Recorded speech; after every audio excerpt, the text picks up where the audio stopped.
오늘 우리가 읽은 말씀은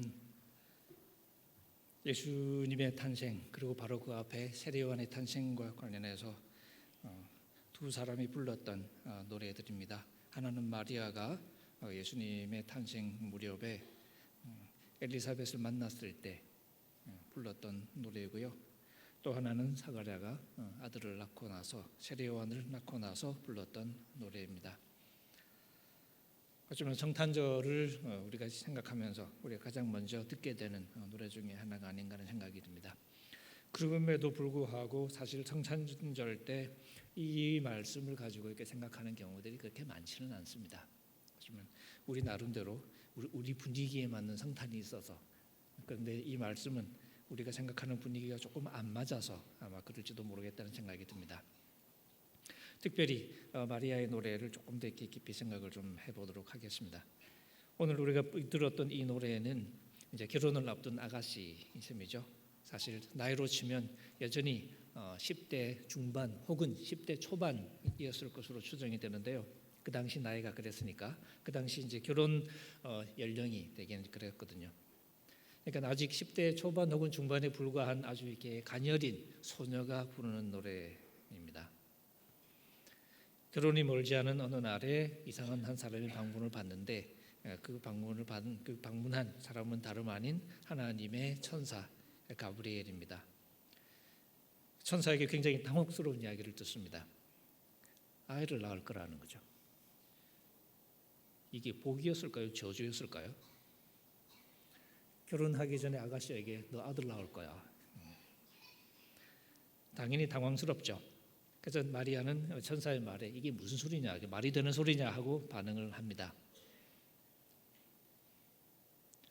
당연히 그렇죠. 아이를 낳을 수가 없으니까. 남자랑 잔 적도 없는데.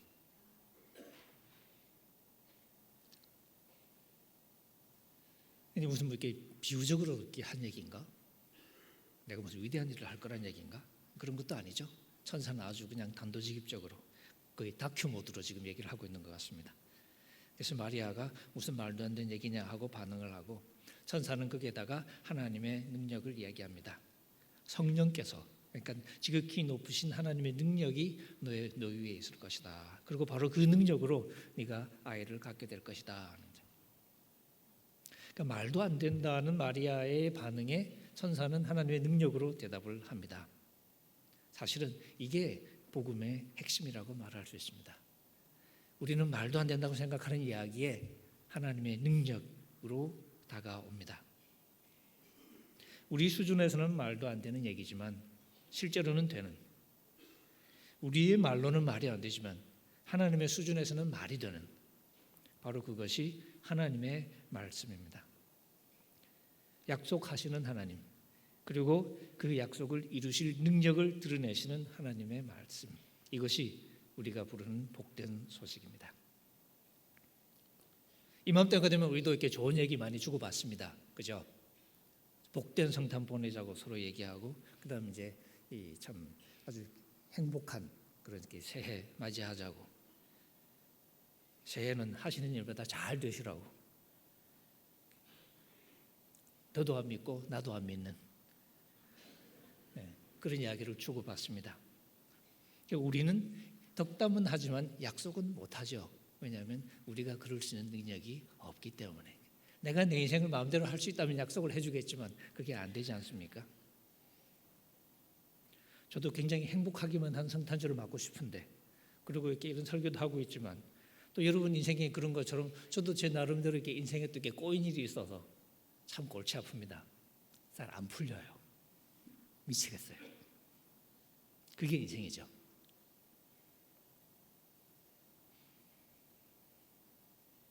그런 우리의 가벼운 덕담과는 달리 우리의 무거운 현실에 다가와서 그 현실에 의문을 제기합니다. 질문을 던지죠. 그리고 그 현실을 바꾸어 가시고, 그리고 우리의 삶을 가지고 새로운 이야기를 시작하시는, 그게 바로 복음입니다. 그리고 그 복음의 가장 핵심 중에 하나가 오늘 우리가 듣는 이야기입니다. 예수님은 바로 그 복음의 시작으로 우리에게 다가오셨습니다. 그래서 마가복음 제일 처음에 시작할 때 보면 하나님의 아들 예수 그리스도의 복음의 시작이다, 이렇게 시작을 합니다. 물론 아직 연약한 믿음의 눈에는 때로는 눈에 보이는 증거도 도움이 될 것입니다. 그래서 천사는 믿을 수 없는 얘기를 한 다음에 마리아에게 그녀의 친척 엘리사벳의 임신 소식을 들려줍니다. 나이가 아주 많은, 그래서 자식 얻기를 이미 포기한 지 오래된 사람의 이야기입니다. 여러모로 놀라웠겠죠.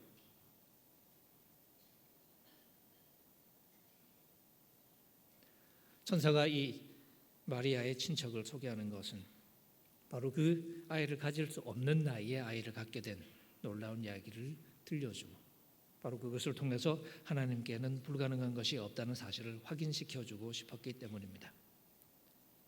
하나님께는 불가능한 것이 없다 하는 이 간단한 이야기가 사실은 우리에게 가장 힘든 이야기이기도 합니다. 이것이 복음의 핵심이고 이것이 복음이 우리에게 끊임없이 던지는 도전입니다. 마치 나이가 100살이 다 된 아브라함 앞에 하나님께서 서서 묻는 것처럼 내가 너에게 아들을 주겠다. 믿을 수 있냐? 그렇게 보면 복음은 우리에게 복된 소식이면서 동시에 그것을 믿기 어려워하는 우리들을 향한 도전이기도 합니다. 천사와의 대화 후에 마리아는 사실 그 약속을 하나님의 뜻으로 받아들입니다. 그리고는 겸손하게 고백합니다. 당신의 종입니다. 주님의 종입니다. 주의 뜻대로, 주께서 말씀하신 대로 이루어지기를 바랍니다. 주님의 뜻대로 이루어지기를 바란다는 말은 우리가 하나님의 뜻을 받아들일 때 전형적으로 하는 문구이죠. 인간적으로 생각해 보면 사실 마리아의 그 심정이 나한테 무슨 일은 개떡 같은 일이 벌어지냐 하는 체념이었을지도 모르겠고요. 나한테 이런 원대한 일, 위대한 일이 벌어지다니 하는 감격이었을지도 모르겠습니다. 물론 오늘 우리가 읽는 본문에서는 가장 감격스러운 이야기 중에 하나로 그려집니다. 어쨌든 그녀는, 마리아는 이 놀라운 이야기를 자기가 거부할 수 없다는 사실을 받아들입니다. 이미 그 이야기 속으로 자기가 말려 들어가고 있다는 사실을 받아들이는 거죠. 바로 자기 삶에 주님께서 찾아오고 계신다는 사실을 받아들이는 것입니다. 그리고 그녀는 선사가 얘기한 것처럼 친척 엘리사벳을 찾아서 떠납니다. 서둘렀습니다. 아주 뛰어간 것 같아요. 많이 궁금했겠죠. 산길이니까 쉬운 길은 아니었겠지만 개의치 않았던 것 같습니다. 그리고 그 엘리사벳의 집에 들어가자 말자 마리아는 정말로 놀라운 경험과 마주합니다. 어쩌면 엘리사벳이 마치 또 한 명의 천사라도 된 것처럼 마리아에게 그렇게 이야기를 합니다. 그대는 여인들 중에 복을 받았다. 그대 태의 열매도 복을 받았구나. 이게 도대체 어떻게 된 일이냐. 내 주의 어머니가 나에게 오시다니. 나이 어린 친척에게 할 말은 아니죠. 이미 엘리사벳 역시 평범한 눈길로 자기의 삶을 바라보는 것이 아니라 이미 뭔가 거대한 스토리 속으로 들어가 있다는 사실을 알고 그 스토리에 따라서 대사를 읊어대기 시작합니다. 마리아는 속으로 그랬겠죠. 이게 도대체 어떻게 된 일인가. 나를 내 주의 어머니라고 부르다니. 하지만 엘리사벳은 그렇게 외칠 만한 이유가 있었겠죠. 뱃속에서 뛰노는 아이가 아마 그 증거였을지도 모르겠습니다. 엘리사벳이 마리아를 보는 순간 엘리사벳 뱃속에 있던 아기가 뛰어노는 것을 보고 엘리사벳은 또 나름대로 이게 도대체 어떻게 된 일이냐 하는 생각을 했을 것입니다. 엘리사벳은 왜 마리아를 향해서 복되다라고 이야기를 했을까? 물론 메시아의 어머니가 될 것이어서 그렇겠죠. 그런데 막상 엘리사벳이 내어놓는 이야기는 조금 다릅니다. 45절에 보시면 주께서 하신 말씀이 이루어질 것을 믿은 여인은 복되다. 엘리사벳의 이야기는 사실 앞서서 천사와 마리아의 만남을 마치 재방송하는 느낌을 이렇게 보여줍니다. 하나님께서 하실 놀라운 일들, 그리고 그 놀라운 일을 믿었던 한 소녀, 그리고 산전수전을 다 겪고서 뒤늦게 하나님의 놀라운 은혜를 누렸던 엘리사벳. 이 엘리사벳은 자기보다 다소 다른 방식으로, 자기보다 더 놀라운 방식으로 하나님의 은혜를 누린 이 소녀를 만나게 된 것입니다. 그리고 그 놀라운 이야기를 믿은 여인을 보게 된 거죠. 소녀를 본 거죠. 태어날 아기가, 이 메시아가 놀라운 것인 만큼 이 아이를 낳게 될 어머니의, 이 소녀의 믿음 역시 놀라웠던 것입니다. 그래서 엘리사벳은 목청을 높여서 마리아를 칭송합니다. 바로 이 대목에서 마리아가 나서서 마치 엘리사벳의 그 칭송에 화답하듯이 노래를 부르기 시작합니다. 그리고 하나님 앞에서 자신이 누리는 복을 다시 한번 확인합니다. 마리아의 노래는 내 영혼이, 내 영이 하는 말로 이렇게 시작이 됩니다. 영혼이 담긴 노래, 영이 실린 노래입니다. 우리가 흔히 하는 말처럼 혼신을 다해서, 혼신의 마음으로 가장 깊은 곳에서 우러나는 노래를 부르고 있습니다. 나는 언제나 그런 노래 한번 불러보나 하는 그런 노래였을지도 모르겠습니다. 가장 영적이고 가장 내밀하고 가장 절실한 은혜의 노래였을 것입니다. 우리가 가장 깊은 은혜를 받았을 때 부를 법한 나의 주님을 향한, 나의 구원자를 향한 가장 절실한 사랑의 고백이었을 것입니다. 하나님이 비천한 나를 돌아보셨습니다. 하나님이 나를 메시아의 어머니로 정하셨습니다.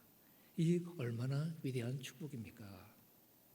보십시오. 이제부터는 모든 세대가 나를 복 있는 여인이라고 부를 거예요. 모든 사람들이 나를, 이 비천한 나를 이제는 복된 여인이라고 부를 것입니다. 왜 그런지 아십니까? 능력 있는 분께서 나에게 위대한 일을 행하셨기 때문입니다. 거룩하신 분, 하지만 또 긍휼하신 분, 그가 나에게, 이 비천한 나에게 위대한 일을 해주셨습니다. 이게 은혜의 또 한 전형적인 장면이죠. 은혜를 받은 사람들이 보여주는 가장 전형적인 모습은 왜 나야? Why me? 이유를 알 수 없이 우리에게 다가오는, 아무런 근거 없이 나에게 주어지는 바로 그것을 우리가 은혜라고 부릅니다. 마리아 역시 아마 그런 감격에 휩싸였던 것처럼 보입니다. 수많은 사람들이 있을 텐데, 나보다 훌륭한 훨씬 더 많은 사람들이 있을 텐데 왜 나에게 이런 복이 왔을까? 그래서 마리아 역시 우리가 종종 그러는 것처럼 눈물을 한가득 흘리면서 어쩌면 감격했을지도 모르겠습니다. 우리가 주님의 은혜와 사랑을 고백하는 것처럼 마리아 역시 비슷한 노래를 부르면서 하나님을 찬양했을 것입니다. 그게 오늘 우리가 읽은 이야기입니다. 그런데 읽다 보면 사실 조금 특이합니다. 마리아의 노래가, 마리아가 부르는 찬양의 가사가 우리의 예상을 살짝 벗어나는 것처럼 보입니다. 매우 은혜스럽게 흘러가던 찬양인데 갑자기 살짝 빨간 색깔을 띠기 시작하는 것처럼 약간 불온하게 느껴지기 시작합니다. 마리아는 자기한테 큰 일을 행하신 하나님을 이렇게 노래합니다. 그의 이름은 거룩하시다.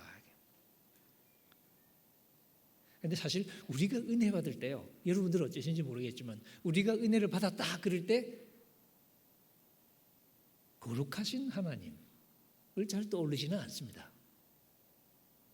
어떨까요?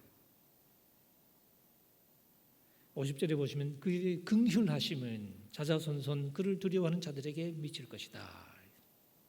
긍휼하시다는 이야기는 우리가 사실 예상할 수 있는 이야기죠.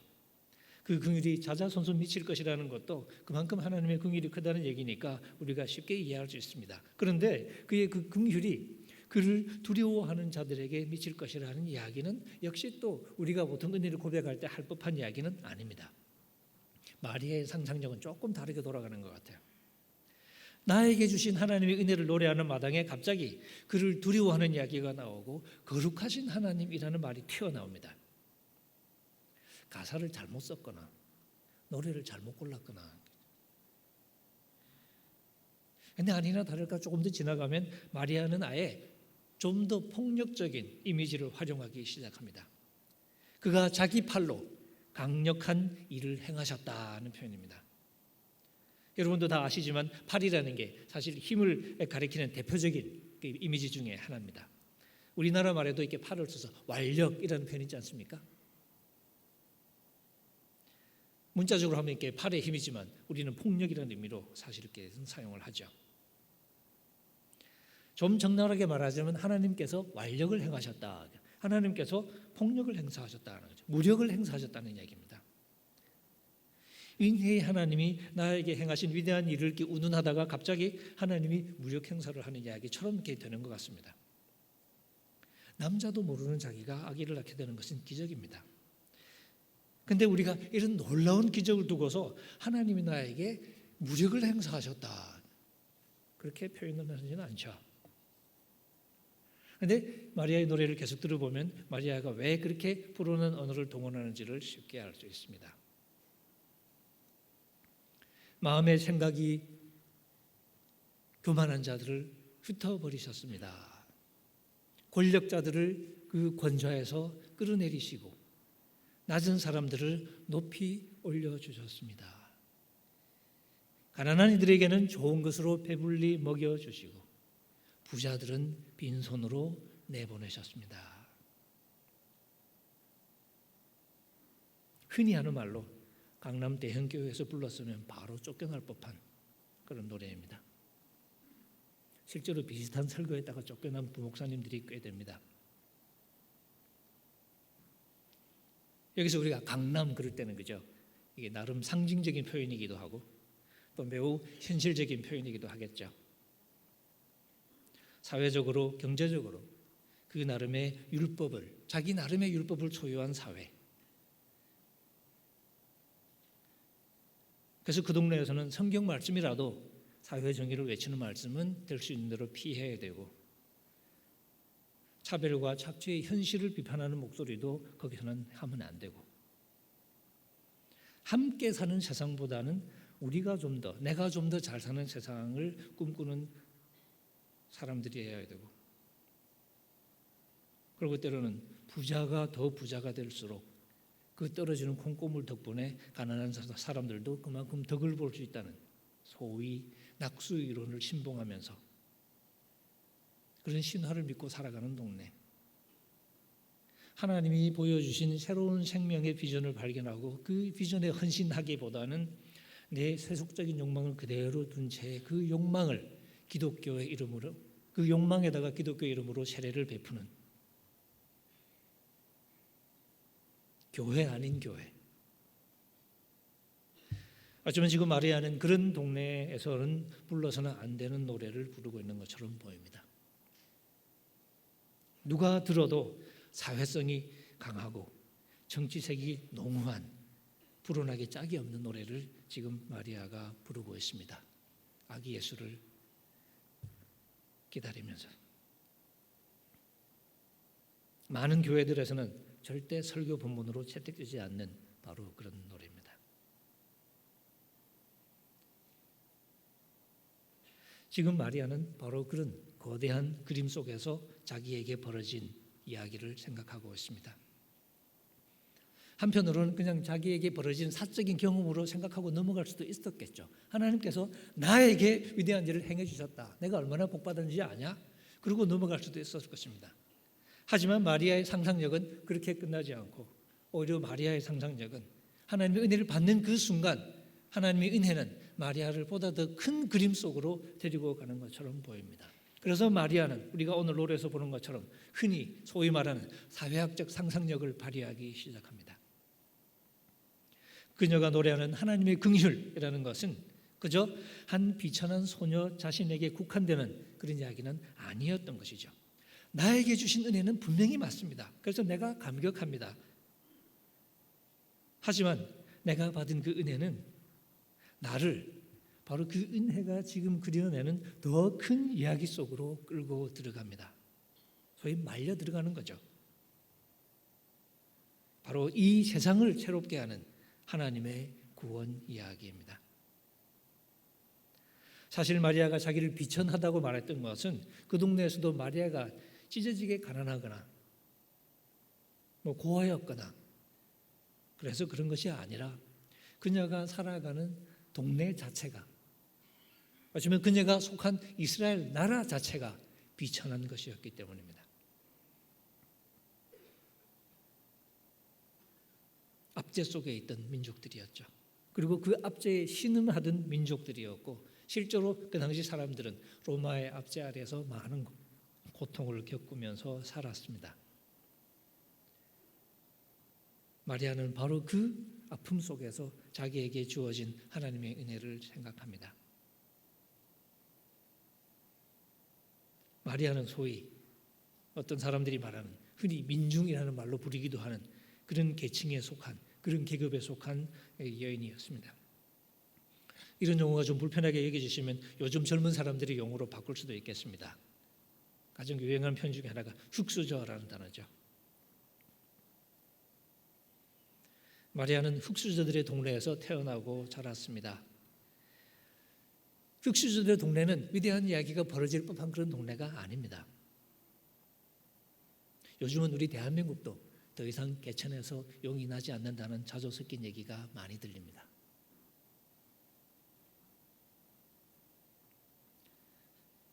마리아의 시대하고 비슷해져 가는 거죠. 신분의 변화의 가능성이 거의 없었던, 부도 대물림되고 명예도 대물림되고 모든 게 대물림되는, 흙수저는 흙수저의 자녀로 태어나서 흙수저로 살다가 흙수저를 낳는, 바로 그런 동네에서 마리아는 태어났습니다.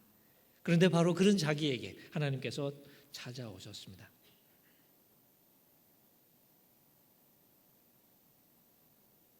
그 마리아가 바로 하나님의 이 은혜를 경험하면서 단순히 자기 자신에게만 주어진 은혜가 아니라 자기가 속한 동네 전체의 이야기라고 생각을 하고 있는 것입니다. 하나님께서 나에게 주신 이 은혜가, 이제 나를 통해서 태어날 이 아기의 이야기가, 이 아기의 운명이 그냥 마리아 자신의 인생을 역전시켜 줄 만한 사적인 행운의 시작이 아니라 자기와 같은 흙수저들의 힘겨운 삶에, 사가랴의 노래에 나왔던 것처럼 어둠의 그늘에 앉아있는 자들에게 서광이 비치기 시작하는 이야기였던 것을 알았던 거죠. 그냥 자기 한 사람을 이 비천한 흙수저들의 동네에서 끄집어내서 금수저의 세계로 데리고 가는 그런 신데렐라 같은 얘기가 아닌 거죠. 오히려 흙수저들을 다 높여서 흙수저들을 아예 없애는 좀 더 급진적인 그런 변화의 이야기라고 마리아는 이해하고 있습니다. 어린 소녀이 지나지 않지만 이 마리아는 결코 나이브하지 않았습니다. 사실 우리나라도 두 해 전에는 촛불 집회라고 불리는 아주 거대한 움직임이 있었습니다.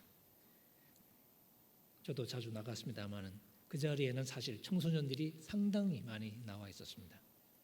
그 청소년들은 결코 나이브하지도 무식하지도 않았습니다. 그러면서 마리아는 사실 지금 생각해도 조금 놀라울 정도로 사회학적인 상상력을 보여주고 있습니다. 마리아가 무슨 이상한 책을 많이 읽었거나 그런 거 아니겠죠. 그냥 그런 동네에 살아서 그런 거죠. 그런 상황 속에 있기 때문에 그런 생각을 하게 되는, 아마 여러분들도 소위 마당 기도회, 마당에 나앉기 전에 했던 생각하고 마당에 나앉고 나서 했던 생각이 많이 다르겠죠. 사태를 보는 눈이 달라졌겠죠. 그것처럼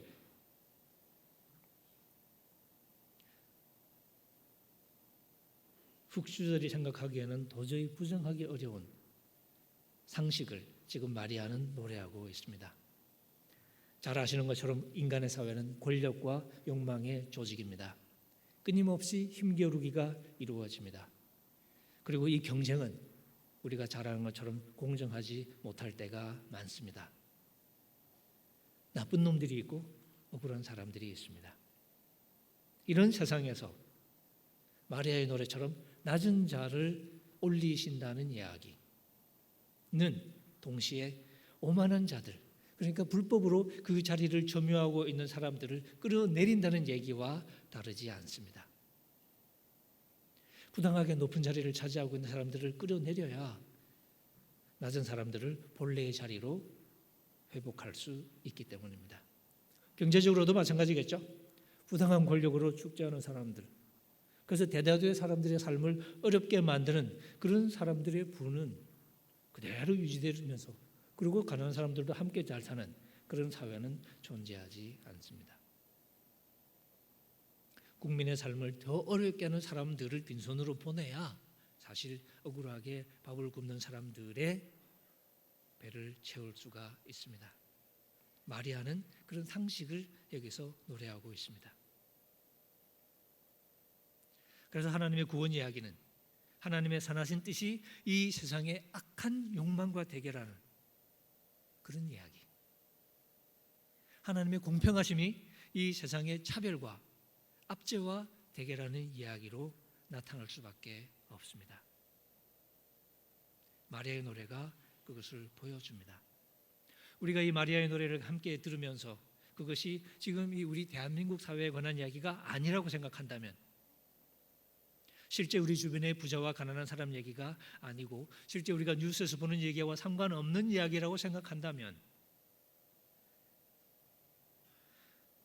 우리가 노래하는 하나님의 구원이, 내가 지금 기뻐하는 하나님의 은혜가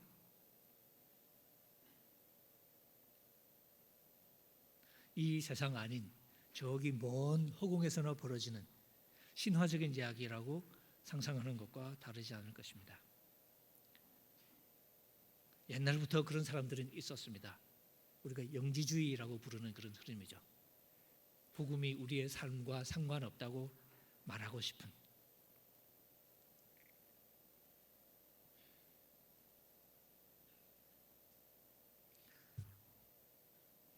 어쩌면 마리아의 노래를 들으면서 이런 모습들을, 이런 것을 우리가 생각하지 못하면, 어쩌면 마리아의 노래를 들으면서도, 그리고 들으면서 성탄을 축하하면서도 여러분과 같은 이 마당 기도의 멤버들이 왜 지금까지 이렇게 치열한 싸움을 이어가는지를 이해 못하는 그런 사람들하고 아마 별로 다르지 않을 겁니다. 마리아가 이렇게 급진적인 사고를 하게 됐던 원천이 무엇이었을까?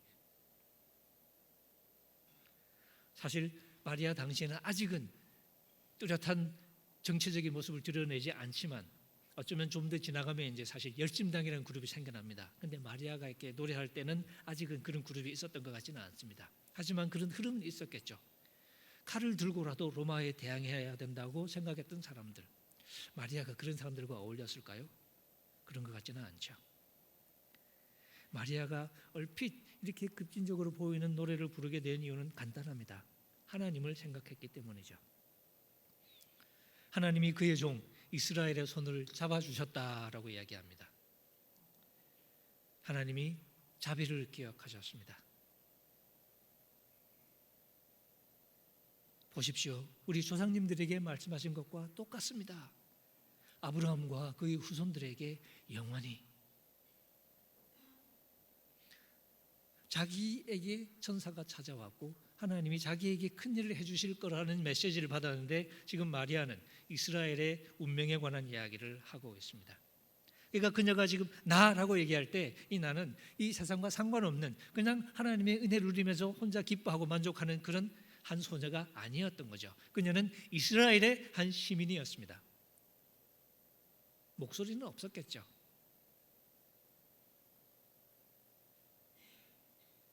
권력자의 집안도 아니죠.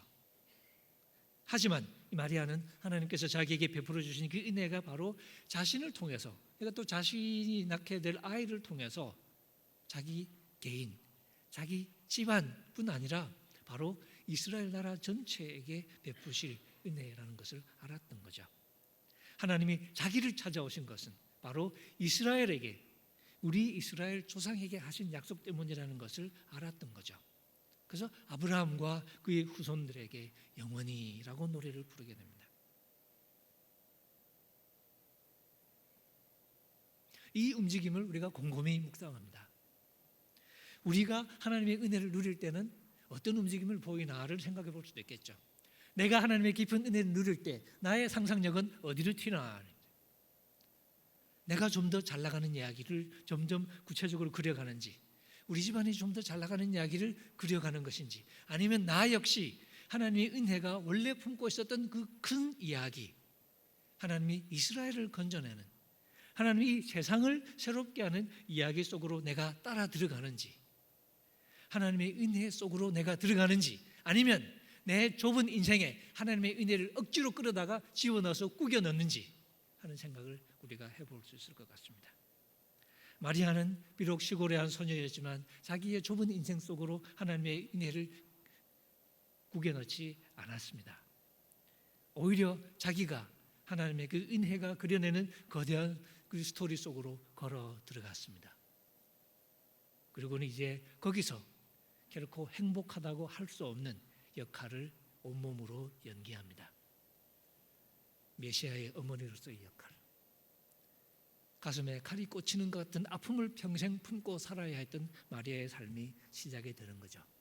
마리아는 바로 그런 하나님의 은혜를 노래합니다. 그냥 예쁜 아이를 낳을 것이라는 얘기가 아니었던 거죠.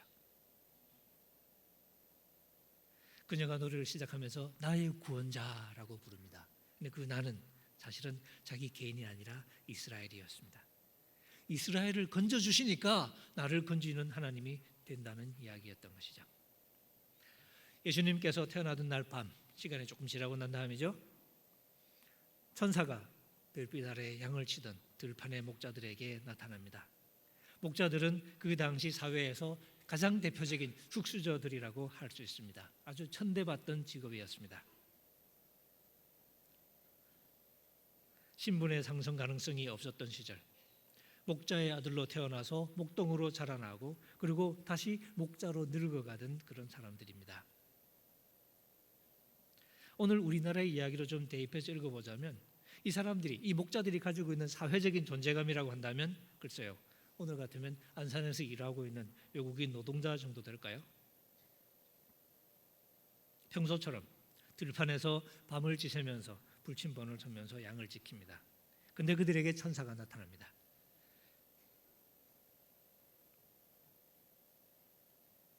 세상에서 가장 무시되는 그런 사람들에게 천사가 나타났다는 사실 자체가 우리의 생각을 잠시 멈추게 만듭니다. 하나님이 왜 이렇게 일을 하시냐? 마리아에게 찾아간 것까지는 이해가 되는데 왜 또 들판에 있는 목자들에게 천사가 나타나냐? 오히려 좀 더 유력한 사람들에게 찾아가는 게 낫지 않았을까요? 아니면 차라리 로마 황제를 찾아가는 게 낫지 않았을까요? 그런데 하나님은 들판의 목자들에게 찾아갑니다. 그리고 그들에게 기쁜 소식 하나를 전해줍니다. 큰 기쁜 일이 있다는 거죠. 그리고 그 기쁨은 목자들에게 좋은 얘기가 아니라 모든 백성이 함께 기뻐할 소식이라고 이야기합니다. 여기서도 목자들은 평소에 해보지 않았던 생각의 세계 속으로 아마 끌려 들어갔을 것입니다. 목자들이 자기가 살면서 온 나라를 걱정할 일은 별로 없었을 것입니다. 근데 천사가 메시지를 전해주면서 온 백성이 기뻐할 이야기를 그들에게 들려줍니다. 마치 대통령에게 가야 될 것 같은 메시지가 이 흙수저들에게 간 거죠. 그리고 마리아에게 그랬던 것처럼 복음은 바로 이 목자와 같은 이 흙수저들을 통해서 하나님의 큰 드라마를 이어갑니다. 그냥 니네들이 인생이 역전될 거라고, 니네들이 좀 더 잘 나가게 될 거라고, 그게 아니라, 그리고 니네들이 좀 더 웃을 일이 많을 거라고, 그런 나 하나를 위한 그런 은혜가 아니라, 비록 평소에는, 비록 지금까지는 나 그러면서 어쩌면 자아의 자폐적인 울타리, 내 자신의 이기적인 울타리 속에서 살았던 그런 우리를 끄집어내서 하나님이 일하고 계시는 보다 큰 무대로 우리를 데리고 가는 바로 그런 은혜를 지금 목자들에게도 베풀고 계시는 거죠. 제가 언젠가 우리를 가르치시는 은총이라는 제목으로 설교한 적이 있습니다. 그렇습니다. 은혜는 우리를 가르칩니다. 마리아가 경험하고 노래했던 은혜, 들판에 있는 목자들이 천사들에게 위임받았던 그 하늘의 음성, 하늘 하나님의 영광은 바로 이 땅 사람들의 평화를 통해서 드러난다는 위대한 소식입니다. 그래서 온 백성이 기뻐할 기쁨의 소식이 되는 거죠. 그리고 그 소식의 출발을 알리는 것이 바로 그 표적이 바로 강보에 쌓여서 구유에 누인 한 아기였습니다. 강보에 쌓여 구유에 누인 아기를 보면 참 아닌 것 같죠? 여기서 무슨 얘기가 나올 거라고는 아무도 생각하지 못할 것입니다. 떡잎부터 노란데, 그죠? 구유에 누워 있는 아기가 가지고 뭐가 되겠어요? 실망스러운 이야기처럼 들립니다. 하지만 이것은 하늘의 소식이었습니다. 목자들의 생각을 읽었을지는 모르겠습니다만은 한 천사가 메시지를 전해주는 그 순간에 하늘에서 수많은 천사들이 나타나서 노래를 부르죠. 우리가 찬송에서 잘 부르는 것처럼 가장 높은 곳에서는 하나님께 영광, 그리고 땅에서는 기뻐하심을 입은 자들, 하나님의 은총을 입은 자들에게 평화가 있을 것이다. 지극히 높은 하나님의 영광이 이 땅에 살아가는 사람들의 평화와 연결되는 이야기입니다. 이게 복음입니다. 내용도 내용이지만 이는 천사들의 메시지가 하나님의 메시지임을 확인케 하는 그런 놀라운 일이었죠. 그래서 목자들 숨을 몰아쉬면서 베들레헴으로 달려갑니다. 마치 10달 전에 한 소녀가 유대 산골로 서둘러 달려갔던 모습과 비슷하게 아마 달려갔을지 모르겠습니다. 그리고 그들은 천사들이 한 얘기가 바로 사실이었음을 알게 됩니다. 강보에 쌓인 채로 있을 자리가 없어서 짐승들의 먹이를 주는 그 구유에 누워 있는 한 아기를 봅니다. 아무것도 아닌 풍경이죠. 참 불쌍한 풍경일 수도 있겠죠. 하지만 바로 그 풍경이 천사들을 만났던 목자들에게는 충격이었습니다. 하는 순간이었겠죠.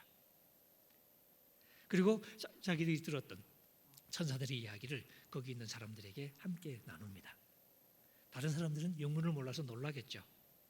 그런데 바로 그 목자들의 이야기를 들으면서 그 이야기를 마음속에 깊이 새기는 한 아이의 엄마가 있습니다. 바로 지금 태어난 그 아이의 엄마 마리아죠. 이 마리아에게는 이 일 역시 또 하나의 표징으로 다가왔을 것입니다. 10달 전에 그 충격과 감격을 다시 상기시키는 이야기였겠죠. 물론 우리는 알고 있습니다. 이스라엘을 구원하는 얘기가 사실 지금 이 순간 마리아가 생각했던 것과 똑같이 풀려나지는 않습니다.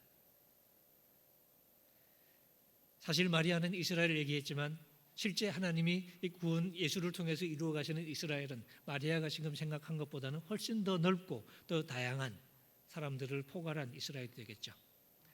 그리고 마리아가 노래했던, 사가랴가 노래했던 하나님의 용서 역시 그저 로마로부터의 해방을 넘어서서 보다 무서운 악, 죄로부터의 해방이 되겠죠. 그러기에 이 이스라엘의 이야기는 이제 사실 모든 인류의 이야기가 되는 거죠.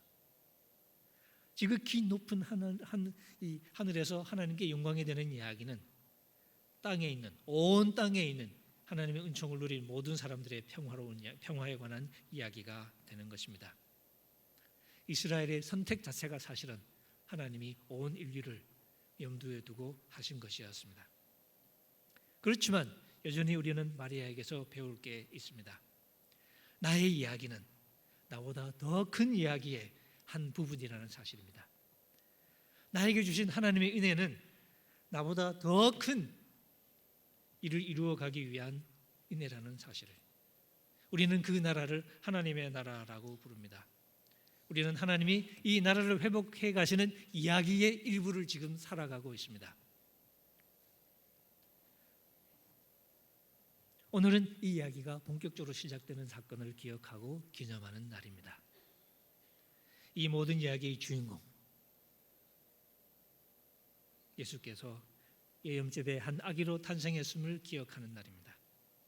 이 흙수저 아기를 통해서 세상을 뒤집어 놓는 하나님의 이야기, 오만한 자를 흩어버리시고 권력자를 그 권좌에서 끌어내리시고 배고픈 자들을 좋은 것으로 먹이시고 부자를 빈손으로 보내시는 하나님의 이야기, 그 하나님의 구원 이야기를 시작하는 이야기고, 이제 우리는 이 이야기를 기뻐하면서 이제 우리가 하나님의 은혜를 통해서 이 드라마 속으로 들어간다는 사실을 우리가 고백하는 거죠. 그리고 이제 이 이야기는 단순히 멀리서 벌어지는 이야기가 아니라 이제 우리의 삶에서 벌어지는 이야기이기도 합니다. 이 역전의 드라마가 우리의 일상에서, 우리의 동네에서, 우리 대한민국에서, 그리고 우리 교회에서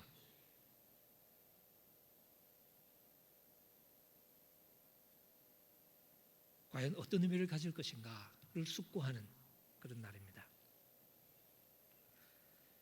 마리아가 그랬던 것처럼 그녀가 노래한 정의로운 사회는 그녀가 생각한 이스라엘 민족과 똑같지는 않았습니다. 하지만 그녀의 아들을 통해서 이루어질 하나님 나라는 그녀의 꿈을 버리지 않습니다.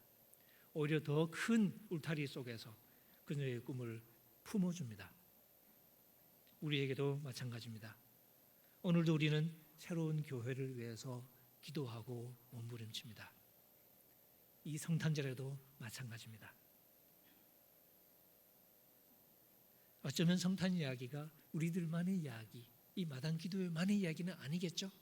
하지만 이 성탄절의 이야기 속에는 이 이야기가 포함되어 있습니다. 우리는 또 보다 정의로운 사회를, 보다 정의로운 나라를 꿈꾸면서 기도하고 또 행동합니다. 그리고 열심히 애를 쓰죠.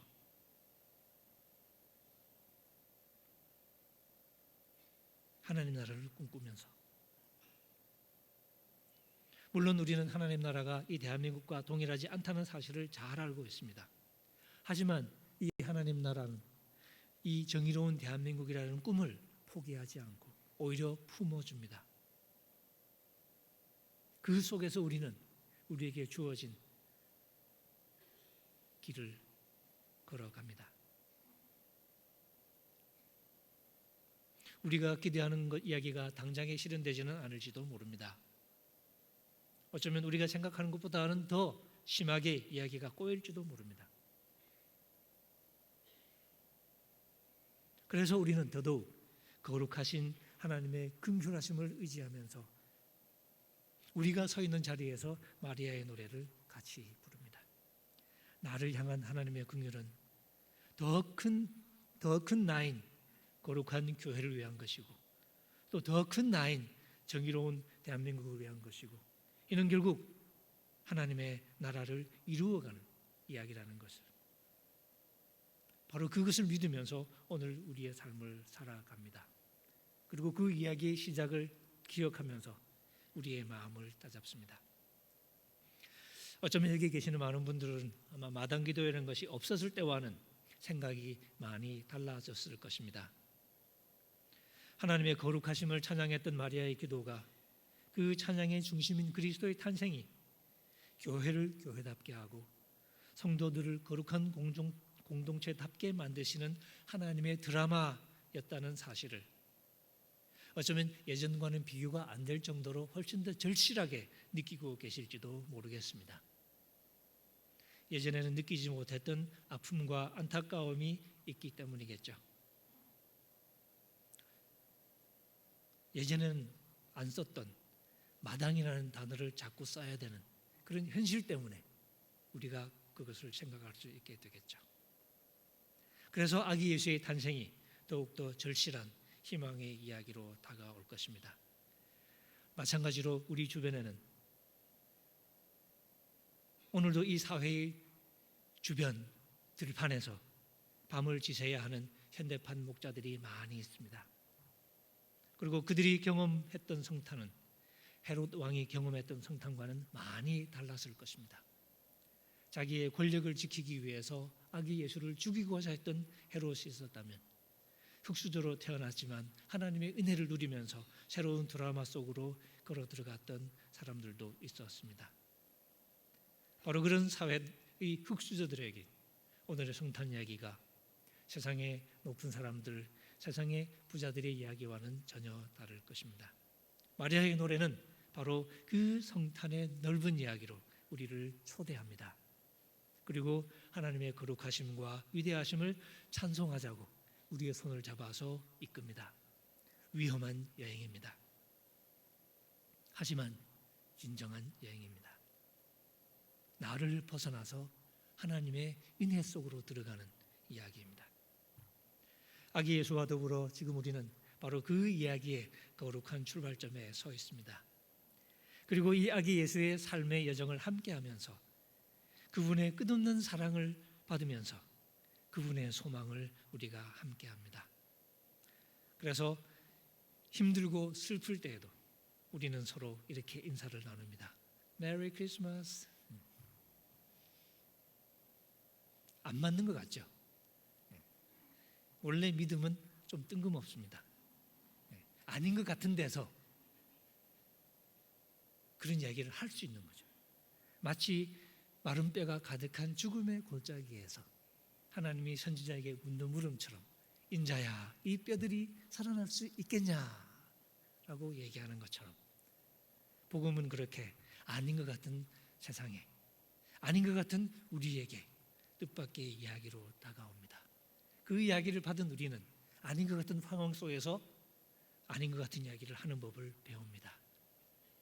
그래서 우리는 메리 크리스마스라고 언제나 웃으면서 서로 이야기를 주고받습니다. 성탄절이 복된 날인 것을 알기 때문에. 그래서 우리는 노래 부르죠. 아기 나셨도다, 아기 나셨도다 하면서 우리는 기뻐하고 웃습니다. 지금도 내 인생에 별로 기뻐할 수 없는 얘기들이 있는데 상관없이 우리는 이 성탄을 기뻐합니다. 하나님께서 결국은 이 이야기를 완성해 가실 것을 알기 때문에. 이 성탄의 기쁨을 품고 이 성탄의 거대한 비전을 함께 배우면서 하늘에서 시작된 이 소망의 드라마 속으로 함께 걸어 들어갔으면 좋겠습니다. 우리 모두의 하루하루가 바로 이 성탄의 비전을 새롭게 깨우치고 그리고 겸허하게 마리아처럼 그 비전에 이끌려 들어가는 순종의 삶이 되기를 기도합니다.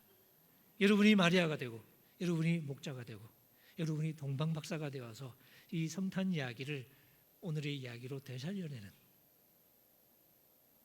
우리 모두에게 복된 성탄이 되기를 기원합니다. 기도하겠습니다.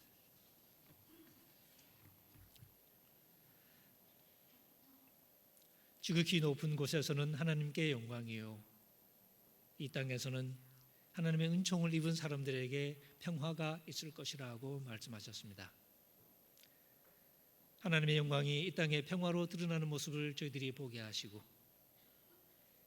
그 이야기를 끌고 가는 하나님의 뜻에 순종하는 삶을 살아가게 하시고 저희들 마음에 절망하지 않는 믿음을 허락해 주시고 소망을 품고 우리에게 주어진 길을 걸어가는 믿음을 더하여 주옵소서. 이 복된 날, 이 기쁨을 품고 우리의 하루하루를 살아가게 도와주시고 이 희망을 품고 우리의 현실을 견뎌가게 하시며 이 이야기가 우리에게 들려주는 큰 드라마 속에서 우리 하나님이 주시는 더 큰 은총을 사모하며 오늘을 맞이한 저희가 되게 도와주옵소서. 이 마당 기도회를 주님 축복하여 주옵소서. 이들의 아픔을 주님 위로하여 주옵시고 이들의 안타까움을 주님 기억하여 주옵시며 여기 모인 우리 하나님의 아들 딸들에게 이 아기의 탄생 이야기가 이 거룩한 성탄 이야기가 새로운 희망으로 다가오게 도와주옵소서. 예수님의 이름으로 기도합니다. 아멘.